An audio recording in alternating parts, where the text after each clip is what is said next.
हमारे साथ बातचीत करने के लिए हैं बागेश्वर धाम के पीठाधीश्वर पंडित धीरेन्द्र कृष्ण शास्त्री जी, जो कि अभी अभी 1 महीने की विदेश यात्रा से लौटकर आए हैं।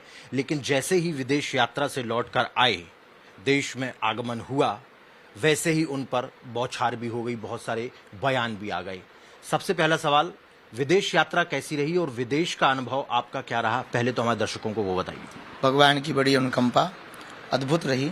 3 देशों की यात्रा, ऑस्ट्रेलिया, फिजी और न्यूजीलैंड की यात्रा थी और भगवान की कृपा से वहाँ पर भारतीय परंपरा, भारतीय मूल निवासी, सनातन परंपरा को मानने वाले सब लोगों से मिले। आने वाले दिनों में संस्कृति संतति विदेशों में भारतीय खतरे में, उनके संस्कार घट रहे हैं, धर्मांतरण बढ़ रहा है। हिंदुत्व के प्रति, सनातन के प्रति उन बच्चों में अब वह परंपराएं नहीं बची, तो उनके बीच में बार बार जाना अनिवार्य है और उनको सनातन के प्रति और राष्ट्र के प्रति जगाना बहुत अनिवार्य है। माता पिता की संपत्ति संतति है, वही संस्कारवान ना हो तो संपत्ति किसी काम की नहीं। तो अद्भुत रहा। आने वाले कालांतर में फिजी में मठ की स्थापना भी हो रही। भगवान बागेश्वर बालाजी जो हजारों सदियों वर्षों तक हनुमान जी की पूजा करते रहे, ये हम सबका सौभाग्य है कि अब बालाजी की महिमा भारत में ही नहीं अपितु विदेशों में भी व्याप्त हो रही है। लेकिन जैसे ही आप भारत आए तो कुछ बयान आए कि आप अंडर टेबल पैसे लेते हो, ये करते हो, वो करते हो। इन तमाम बातों को लेकर आपने भी कुछ चीजें जनता से जब बात की, आपने भक्तों से जब बात की, तो आपने कुछ बातें रखी उनके सामने। कुछ कहना चाहेंगे? हमने ऐसा कुछ भी नहीं कहा। हम नेताओं के बयानों पर कभी हमने आज तक टिप्पणियां ना कोई जवाब दिया। उनका वो अपना काम है, वो सब चलता रहता है। हमें अपने बारे में पता है, सावधानी में पता है, सजगता पता है, कमियां पता है, अच्छाइयां पता है। हमने अपने जीवन काल में जो भी किया हिंदुत्व के लिए किया, जो भी कर रहे हिंदुत्व के लिए कर रहे हैं, जो भी करेंगे हिंदुत्व के लिए करेंगे। हिंदुओं के अलावा हमारे मन में कोई भाव नहीं रहता। हम अगर किसी भी बयान का जवाब देंगे तो तोड़ने वाली बात हो जाएगी। नहीं, लेकिन आपने कहा कि विदेश भी जाना जरूरी है क्योंकि यहाँ पे इतने सारे काम करने पड़ते हैं, दक्षिणा भी लाना जरूरी है, लोगों की बच्चियों की शादियां भी करनी है, अन्नपूर्णा भी चलानी है, कैंसर अस्पताल भी बनाना है, एक एक ईंट भी आपने लोगों से मांगी। हमें लगता कि हमने बहुत अच्छा किया ये कार्य। मंदिरालय तो बना नहीं रहे, अगर अस्पताल बन रहा है तो बहुत अद्भुत बात है। अगर एक एक ईंट के सहयोग करने से आरोग्य का केंद्र बने, किसी का जीवन बच जाए, भाई किसी की राखी बच जाए, किसी का भाई बच जाए, किसी के पिता की साया छाया बच जाए, तो हमें लगता है कि इससे समाज में बेहतर कार्य।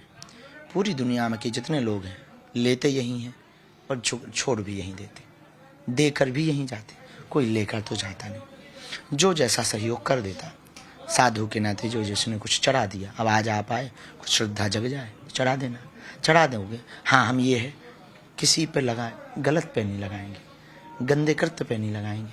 हमें तो आप जो दोगे भंडारे में लगा देंगे, कन्या विवाह में लगा देंगे, अस्पताल में लगा देंगे। पर ये है कि देखो, धर्म धंधा नहीं। धंधा का मतलब ये होता है एक वार्ता से जाना, सिस्टमेटिक करना। श्रद्धा अपनी अपनी होती है। श्रद्धा तो किसी को कुछ भी हो सकती है, इससे भी बड़ी हो सकती है। कोई आएगा सीधा बाट बनवा जाएगा, कोई आता है मंदिर में लाइट लगवा जाता है। तो श्रद्धा अपनी, श्रद्धा और आस्था का कोई मोल नहीं होता, वो लिमिट नहीं होती, अनलिमिटेड होती। आज बाबा रामदेव जी से भी ये सवाल पूछा गया आपके विषय में, जो बयान आए थे उसको लेकर, तो उन्होंने कहा कि किसी को फ्री में कथा सुननी है तो वो भी सुना देते हैं, किसी को कैंसर अस्पताल के लिए 5 रुपए से 5 करोड़ तक देने हैं तो भी वो ले लेंगे। देखो भगवान एक बात बोले, कथा तो जो लोग बैठते हैं सब निःशुल्क सुनते हैं। करवाने वाला जो होता है यजमान, अन्नपूर्णा की व्यवस्था है, कन्या विवाह की व्यवस्था है, हॉस्पिटल की व्यवस्था है, उसमें सेवा, टेंट लगता, एलईडी लगती, टीवी लगती, संगीत के कलाकार जाते, पंडित जी जाते, सेवा वाले लोग जाते, आरती वाले लोग जाते, बहुत लोग जाते हैं, हजारों लोग, फूल माला वाले जाते। तो वो सब जो लोग जाते हैं उनकी भी तो व्यवस्था होती है, उनकी भी रोजी रोटी सबकी है, सब अपना कार्य करते हैं अपनी अपनी जगह, सब यजमान करता है। हम तो गए, कथा सुनाई और चले आए। किसी ने अन्नपूर्णा के लिए दे दिया, किसी ने बेटियों के लिए दे दिया, किसी ने हॉस्पिटल के लिए दे दिया। सो कोई 5 पैसा दे देता, कोई 50 दे देता, जो जैसा समृद्ध है सो दे देता है। हमें लगता है कि ये बुरा नहीं है और उसको भी सदुपयोग में लगाना, इससे बड़ी बात। इस पर बहस करना हमें लगता है बेतुकी बातें हैं। भगवान सबको सद्बुद्धि। आप स्वयं यजमान अभी भी बने हुए हैं, पहले भी कई बार यजमान बने हैं, आपके यहाँ पर भी कथा वाचन हो रहा है, आप भी कथा वाचन करवाते हैं, तो स्वाभाविक है कि आप भी जिनको बुलाते हैं उनको दान दक्षिणा देते होंगे, स्वाभाविक है। हिंदू परंपरा, सनातन परंपरा में जो हमारी कर्मकांड वैदिक पद्धति को मानने वाले लोग हैं, शायद ही गरीब से गरीब ऐसा कोई व्यक्ति होगा जो वैदिक परंपरा में आचार्य को बुला करके कर्मकांड करवा करके कुछ ना दे। फूल नहीं तो पंखुड़ी देता है, पंखुड़ी नहीं तो वस्त्र देता है, वस्त्र नहीं दक्षिणा वाला दक्षिणा दे देता है, कुछ लोग और दे देते हैं। तो सब अपनी अपनी निष्ठा से दें, तो हम भी वही हैं। इटावा की घटना को किस तरीके से देखते, क्योंकि आपने खुद एक बयान जारी किया था और कहा था कि हरि तो सबके हैं, हरि की कथा कोई भी कर सकता है, बावजूद उसके वहां पर विवाद हुआ और वो विवाद बाद में फिर कहीं और भी डाइवर्ट हो गया। पता नहीं आप क्यों ऐसा बोल रहे हैं। हरि सबके हैं, ये हम नहीं कह रहे, सत्य ही। रामानंदाचार्य जी ने कहा हरि को भजे सो हरि को होई, जात पात पूछे नहीं कोई। अब जब भगवान सबके हैं, सब पर उनकी कृपा है। एक पिता की 4 संतानें हैं, तो पिता को बड़ा बेटा न प्रिय होता है न छोटा अप्रिय होता है, चारों समान। वैसे ही हम सब परम पिता की संतानें हैं, तो सब हम उसके हैं, सब उसके प्रिय हैं। इसलिए हमें लगता है जातिवाद, क्षेत्रवाद, भाषावाद से ऊपर उठकर राष्ट्रवाद पर अगर भारत के लोग जिएंगे तो भारत भव्य बनेगा, भारत समृद्ध बनेगा। आपने पदयात्रा निकालने की बात कही थी, आपने पहले भी पदयात्रा निकाली जिसमें आपने कहा कि जात पात की करो विदाई, हम सब हिंदू भाई भाई, लेकिन वर्तमान में जात पात में ही लगातार हिंदू बढ़ता चला जा रहा है, चाहे वो राजनीतिक कारण हो या फिर कोई और कारण हो। इन सब सारी घटनाओं को देखने के बाद में अब आगे क्या लगता है, कैसे आप जातियों को खत्म करके हिंदुओं को एक कर पाएंगे? जातियों की खत्म की बात हमने कभी नहीं की, जातिगत अभिमान के खत्म करने की बात की। जातियों को खत्म करने में बड़े प्रपंच होंगे, झंझट होंगे। जातिगत अभिमान जो है वो छोड़ो, हिंदू बनो, हमारा ये उद्देश्य। दूसरी बात, इस घटना ने, इटावा वाली ने हमारा कार्य तो निश्चित है बढ़ा दिया है, मेहनत बढ़ा दी है। काम तो कठिन ही है, गालियां भी मिलती, तालियां भी मिलती। पर एक बात हम आपको कह दें, हम इस देश में हिंदुओं को बचाने के लिए कर रहे हैं, इस देश में हिंदुओं के संस्कार के लिए कर रहे हैं, इस देश के हिंदुओं के लिए कर रहे हैं, इस देश में आने वाली पीढ़ियों को बचाने के लिए कर रहे हैं। पदयात्रा से हमारा कोई लाभ नहीं, ना तो हमें नेता बनना है, ना हमें अपना मुख्यमंत्री जिताना है, ना अपनी सरकार वो पार्टी जितानी है। हम सबके हैं, और हिंदू हर पार्टी में, और जिस पार्टी में हिंदू है उस पार्टी के हम हैं। जिस पार्टी में हिंदू, 2 भाइयों को लड़ाकर जो बेमनस्ता फैलाई जा रही, आज तो नहीं कल आने वाले समय में जब फुटकर हो जाएंगे, उनको बहुत बुरा लगेगा। और जिन आने वाली पीढ़ियों पे गुजरेगी, तब देखना तुम, बहुत बुरी गुजरेगी। बच्चियों को जब उठाया जाएगा, मंदिरों को तोड़ा जाएगा, अभी हो रहा है, घरों को तोड़ा जाएगा। पश्चिम बंगाल से जाके पूछो, बांग्लादेश से जाके पूछो, त्रिपुरा, असम, मेघालय में जाकर के पूछो, कई महाराष्ट्र के, अब एक महाराष्ट्र में आया है, पूरे गांव को उन्होंने इस्लामीकरण कर दिया, क्योंकि 81% वहाँ मुसलमान। हमने ऐसा सुना है, सत्य सत्य भगवान जाने। ये जो हो रहा, ये हमको दुखित करता है, ये हमको पीड़ा देता है। इसलिए हम जातिवाद मिटाने की, जातिवाद से ऊपर तो उठो। आप कहते हो कि भारत समृद्ध हो, भारत भव्य हो। भारत भव्य तब होगा जब तुम भारतीय हो, हिंदुस्तानी ही नहीं रहोगे। या तो तुम बांग्लादेशी हो गए, या तो तुम क्षमा करो, या तो तुम मध्य प्रदेशी हो, या गुजराती हो, या बिहारी हो। भारतीय कब हो? या तो तुम, यहाँ हिंदू कहाँ है? या तो ब्राह्मण है, या क्षत्रिय है, या वैश्य है, या शूद्र है। इटावा की घटना भी क्या है? यही तो है। इनका मजा समर्थकों को तो नहीं होता, इसका पूरा फायदा नेता लेते हैं। लेकिन महाराज जी, एक बहुत बड़ा विषय सामने निकल कर आया है। आपके छतरपुर में ही कई विधानसभाएं हैं जहां पर हिंदू धर्म छोड़कर ईसाई धर्म कबूल कर रहे हैं लोग। वीडियोस आए हैं हमारे पास, भगवानों को बाहर निकाल रहे हैं, भगवानों की फोटो जला रहे हैं। उन लोगों को कैसे बचाएंगे आप? देखो भैया, कारण क्या है?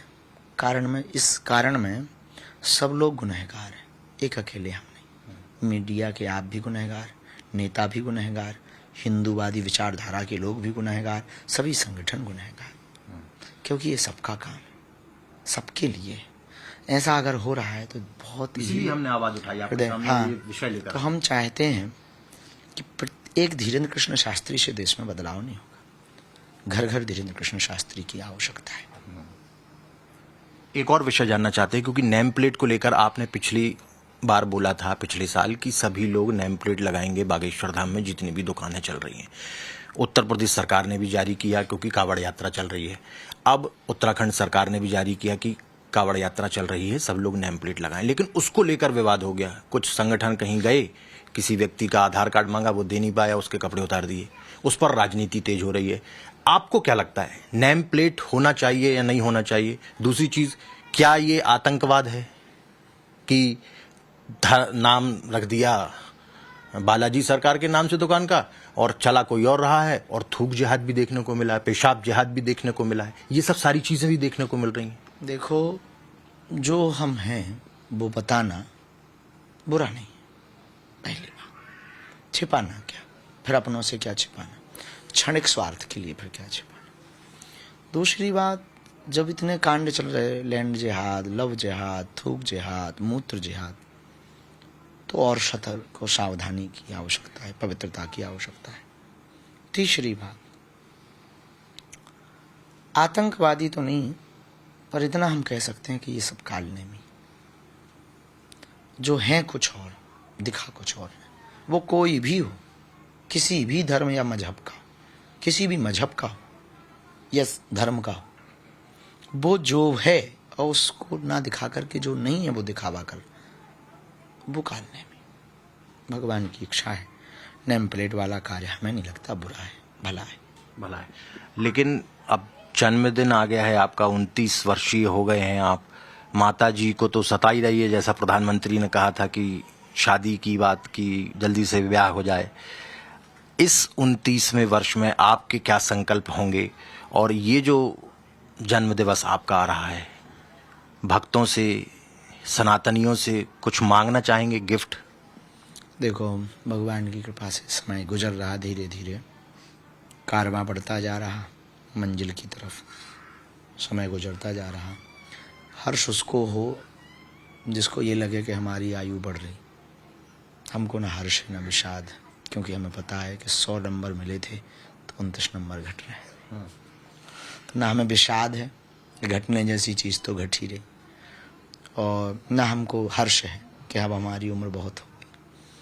दूसरी बात, भगवान की इच्छा है, लोग मना रहे हैं। हमने इस बार कहा कि हमको गिफ्ट नहीं चाहिए, एक एक ईंट दे दो, ताकि उससे एक कमरा का भी निर्माण होगा तो हमको ये गर्व रहेगा कि हमने जन्म दिवस पर गिफ्ट नहीं लिया, ईंटें लेकर के मरीजों के लिए एक हॉस्पिटल में, कैंसर हॉस्पिटल में कमरा बनवाया।